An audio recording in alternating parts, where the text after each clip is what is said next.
మోకాల నొప్పులకు ఎటువంటి సర్జరీ లేకుండా ఎపియాన్ పెయిన్ క్లినిక్ అందిస్తున్న అత్యాధునిక చికిత్స. అందులో భాగంగానే కొంతమంది అడుగుతూ ఉంటారు, నా హస్బెండ్ నేను పీరియడ్స్ టైంలో ఉండేటప్పుడు కూడా నాతో సెక్స్ చేయాలని అడుగుతూ ఉంటుంటారు. సో ఈ దీనివల్ల నేను ఏమైనా ఎఫెక్ట్ అవుతానా అని. ఎవరికి ఏ ఎఫెక్ట్ అవ్వరు, బట్ కంఫర్ట్ అనేది కూడా చూసుకోవాలి కదా.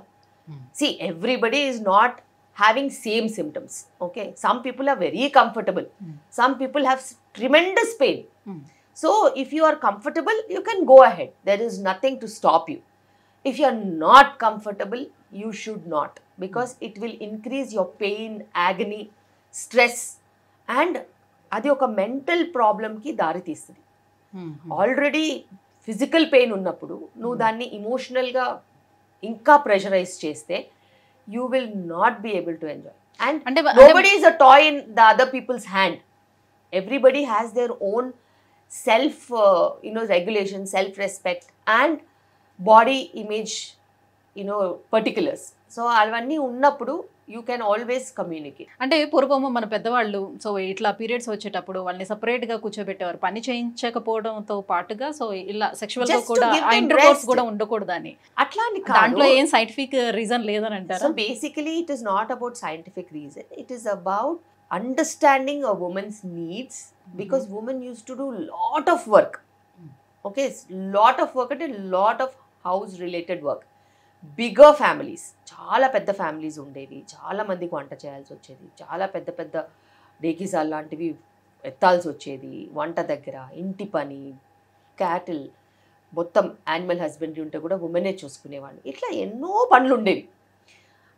పాలు పితకడం దగ్గర నుంచి ఇల్లు కల్లాపి కానీ ఊడవడం కానీ తూడడం, ఇలా చాలా పనులు ఉండేవి. సో అలాంటి వాటికి నీకు కొంచెం రెస్ట్ ఇవ్వడానికి కొన్ని సోషల్ నార్మ్స్ గ్యాదర్ చేశారేమో తప్పితే కానీ, అండ్ అందులో ఒక పార్ట్ ఇది కూడా ఉండొచ్చు, just to give her space, recovery, additional stress లేకుండా రిలాక్స్డ్గా ఉండడానికి తప్పితే వేరే ఏ విషయాలు లేవు. So men and women sexual లైఫ్లో ఉమెన్ సాటిస్ఫాక్షన్కి ఎంత ప్రయారిటీ అనేది ఇస్తున్నారు ప్రజెంట్ మెన్స్ అనేది? అది మెన్ తప్పు కాదు, అది ఉమెన్ షుడ్ బి రెస్పాన్సిబుల్. చాలాసార్లు నేను చూశాను, if not 100%, at least 70% women do not communicate. తనకి ఏం కావాలో తను చెప్పదు, కమ్యూనికేట్ చేయలేదు, చెప్పదు. Whether she is got an orgasm or not, whether she is satisfied or not, or whether she is happy or not, she never speaks. And అంటే చెప్తే వాళ్ళు కూడా ఎలా తీసుకుంటారు అనే మొహమాటం ఉన్నప్పుడు నోరు మూసుకోవాలి. మరి ఇంక అందులో ఉనికిడేది? You are an individual, he is an individual.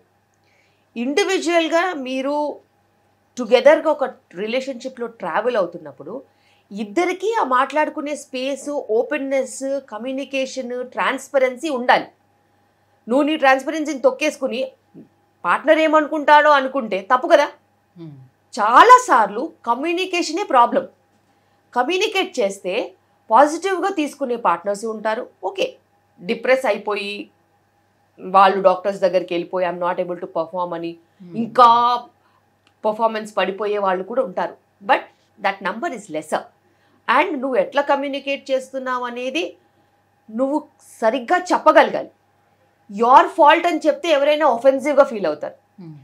Let's do it this way అన్నది చెప్తే వేరే రకంగా ఉంటుంది. I would want some more time అని అంటే వేరే రకంగా ఉంటుంది.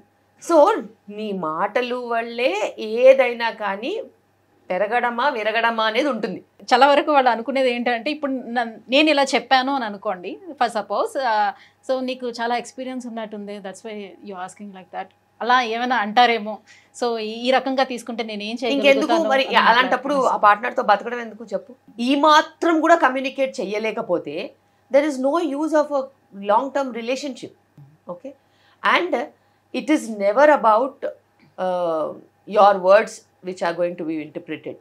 ఓకే, ఇంటర్ప్రిటేషన్ అనేది నీ బిహేవియర్ వల్ల కూడా వస్తుంది, నీ ఇంటిమసీ వల్ల కూడా వస్తుంది, నీ మాటల వల్ల కూడా వస్తుంది, నీ అట్మాస్ఫియర్ వల్ల కూడా వస్తుంది.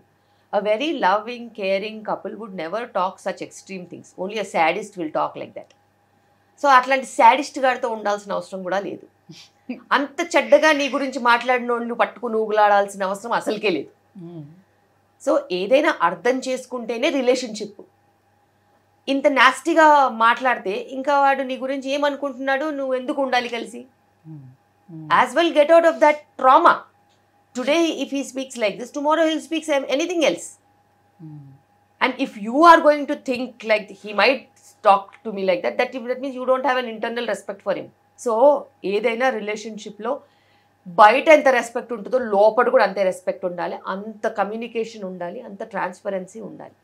లేకపోతే there is no point in even staying together. భార్యాభర్తలు విడిపోవటానికి కొన్ని రీజన్స్ చెప్తూ ఉంటారు. సో బిఫోర్ మ్యారేజ్ తను ఉన్నట్టుగా, అంటే ఒకవేళ లవ్ చేసుకుంటే బిఫోర్ మ్యారేజ్ ఉన్నట్టుగా, లేదు అంటే మ్యారేజ్ స్టార్టింగ్లో ఉన్న విధంగా తర్వాత పిల్లలు పుట్టిన తర్వాత ఉండటం లేదు. సో అది ఎలాంటి కండిషన్లో అయినా కావచ్చు, లైక్ తన లవ్ని ఎక్స్ప్రెస్ చేసే విధానంలో కావచ్చు, లేదంటే సెక్షువల్ లైఫ్లో కావచ్చు. సో ఇలాంటివన్నీ కూడా నాకు డిఫరెన్సెస్ కనిపిస్తున్నాయి కాబట్టి మేము ఉండలేకపోతున్నాం, మాకు చాలా డిఫరెన్సెస్ వచ్చాయని చెప్తూ ఉంటారు.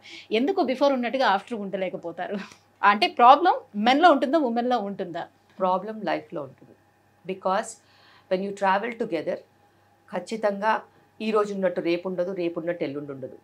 అండ్ లైఫ్లో ఎప్పుడు కష్టాలు నష్టాలు సుఖాలు వస్తూ పోతూ ఉంటాయి. And that builds relationship. అలాగే నీ demands and your profession and your environment keeps changing. అవి చేంజ్ అవుతున్నా కొద్దీ దానికి అనుగుణంగా నువ్వు అడ్జస్ట్ అవుతూ వెళ్ళిపోవాలి. At 20s you are a different person, at 30s you are a different person, at 40s you are different, 50s you are different. Your body is different, yes. Your work is different, your professional engagements are different, your family is different, your responsibilities are different. So prioritize అయ్యేవి prioritize అవుతూ ఉంటాయి, prioritize లేని పక్కన పడుతూ ఉంటాయి. But ఇద్దరు కలిసి travel చేస్తున్నప్పుడు unless it is threatening the other people's life or it is very traumatic for the other people's life, you can travel together. Adjustments ఉంటాయి, అర్థము చేసుకోవడం అనేది ఉంటుంది. అండ్ సెక్షువల్ యాక్టివిటీ కూడా డిఫరెంట్ ఏజెస్లో డిఫరెంట్ టైప్స్లో ఉంటుంది. Some times even a hug will give you the same feeling, some times even intimacy will not give you the same feeling. So environment మీద చాలా depend అయి ఉంటుంది. లైఫ్లో ఎప్పుడైనా ఒడిదుడుకులు వచ్చినప్పుడు ఉండేదాన్నే మనం పాలిష్ అవుతూ ఉంటాం తప్పితే ఇది ఎవరి మిస్టేకు కాదు. అండ్ ఇప్పుడున్న హై స్పీడ్ సొసైటీలో చాలా డిమాండింగ్ సిచ్యువేషన్స్లో వర్క్ చాలా టైం తినేస్తుంది. అండ్ వర్క్తో పాటు other things also are very very occupying, like your own commitments కానీ, యువర్ ఫైనాన్షియల్ గ్రోత్ కానీ, కెరియర్తో పాటు ఇంట్లో ఉన్న రెస్పాన్సిబిలిటీస్ కానీ, ఎక్స్పెక్టేషన్స్ కానీ. People would want to have a house, people would want to have a vehicle, people want to have 1 or 2 children. ఇవన్నీ manage చేస్తూ వెళ్ళినప్పుడు ఆ జనజీవన స్రవంతిలో కలిసి వెళ్ళిపోతున్నప్పుడు ఇలాంటివి చాలా జరుగుతూ ఉంటాయి. And it's just a part of life and people keep changing. లవ్కి డెఫినేషన్ మారుతూ వెళ్తూ ఉంటుంది. అంటే అమ్మాయిలు మాట్లాడుకునేటప్పుడు చెప్పుకునే విషయాలు ఉంటాయి కదా కొన్ని. సో సో దాంట్లో బేసిక్గా ఓరల్ సెక్స్ గురించి వాళ్ళ పార్ట్నర్స్ ఎక్కువగా ఫోర్స్ చేయడం జరుగుతూ ఉంటుంది. అసలు ఓరల్ సెక్స్ అనేది అసలు చెయ్యొచ్చా, చేస్తే ఎలాంటి కాంప్లికేషన్స్ ఫ్యూచర్లో మనం ఎదుర్కోవాల్సి ఉంటుందా? సో ఓన్లీ ఉమెన్నే ఎదుర్కొంటుందా, లేకపోతే మేల్కి కూడా ఇష్యూస్ ఏమైనా ఉంటాయా, అసలు చేయొచ్చా? బేసిక్గా సెక్షువల్ యాక్టివిటీకి వచ్చేసరికి you have so many choices. అవి ప్లస్ ఉండొచ్చు, మైనస్ ఉండొచ్చు. అయితే పార్ట్నర్స్ ఇద్దరు మాట్లాడుకుని ఇద్దరికి సమ్మతం అయితేనే ఏదైనా సంతోషమైన సామ్రాజ్యమైనా, లేకపోతే గొడవలు విడిపోవడం తప్పితే ఏం మిగలదు. అయితే ఇద్దరు ఒపీనియన్స్ కలిస్తే సుఖంగా వాళ్ళు ఎంజాయ్ చేస్తారు. ఇద్దరు ఒపీనియన్స్ కలవకపోతే అది మనసులోనే పెట్టుకుని బాధపడుతూ దూరాలు పెరిగిపోతాయి. అండ్ సెక్షువల్ యాక్టివిటీకి వచ్చేసరికి చాలామందికి చాలా చాయిసెస్ ఉంటాయి, చాలా అన్యాచురల్ చాయిసెస్ ఉంటాయి, న్యాచురల్ చాయిసెస్ ఉంటాయి. కొంతమందికి అసలు చాలా విపరీతంగా కూడా బిహేవియర్స్ ఉంటాయి. ఏదైనా కూడా normal behaviour is normal behaviour and abnormal behaviours ఉంటే అవతల పార్ట్నర్ ఖచ్చితంగా సమ్మతం చెప్పాలి. అదర్వైజ్ ఇవి లాంగ్ స్టాండింగ్ రిలేషన్షిప్స్కి దారి తీయవు. అండ్ మోస్ట్ లైక్లీ ట్రొమాటిక్ స్ప్లిటప్స్కి, ట్రొమాటిక్ ప్రాబ్లమ్స్కి దారి తీస్తాయి. అండ్ ఎక్స్ప్లోర్ చేయడం వేరు, అది నచ్చినా నచ్చకపోయినా బతకడం వేరు.